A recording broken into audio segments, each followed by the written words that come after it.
चलते थे इंतजार में, व्हाइट नाइट्स जिसे कहा गया।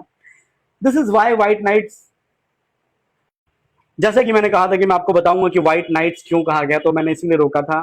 The saddest part is that nobody cheated. Nastenska kept her old promise. The dreamer simply believed that 4 nights could become a lifetime. This is why White Nights is heartbreaking. Sometimes love doesn't fail because someone is bad. Someone is bad. Sometimes love loses to a promise that was made long before you arrived.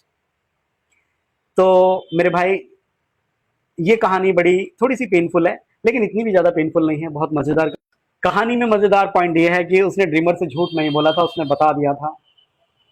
इस story के बारे में थोड़ा और बात करने का मन कर रहा है, तो आई शुड टॉक। तो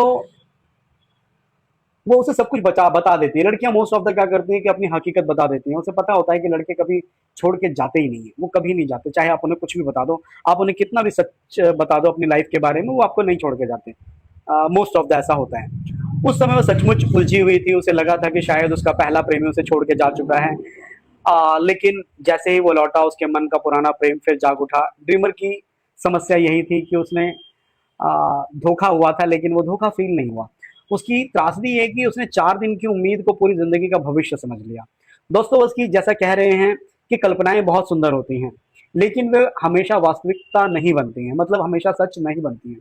इसलिए अंत में ड्रीमर नस्तेंस्का से नाराज नहीं होता। मतलब हम सभी अपनी उस प्रेमिका से नाराज नहीं हो पाते।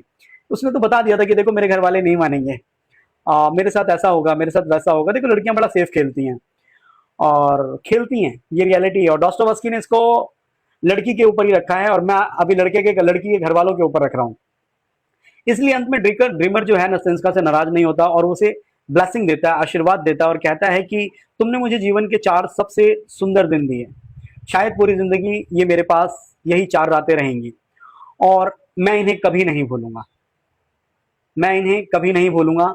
ये जो व्हाइट नाइट्स है, पेंगुइन पब्लिकेशंस का है, और यही व्हाइट नाइट्स की का सबसे खूबसूरत और गहरा दुख भी है कि कभी कभी प्रेम इसलिए नहीं हारता कि किसी ने धोखा दिया है, बल्कि इसलिए कि जिंदगी किसी और से पहले ही एक वादा कर चुकी होती है। किसी और से पहले ये कमिटमेंट किया जा चुका होता है।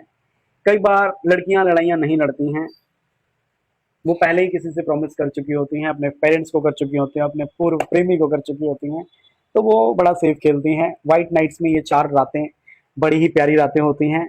तो ये फेदोर डॉस्टोवस्की के लिखने का स्टाइल है, मुझे बड़ा अच्छा लगता है।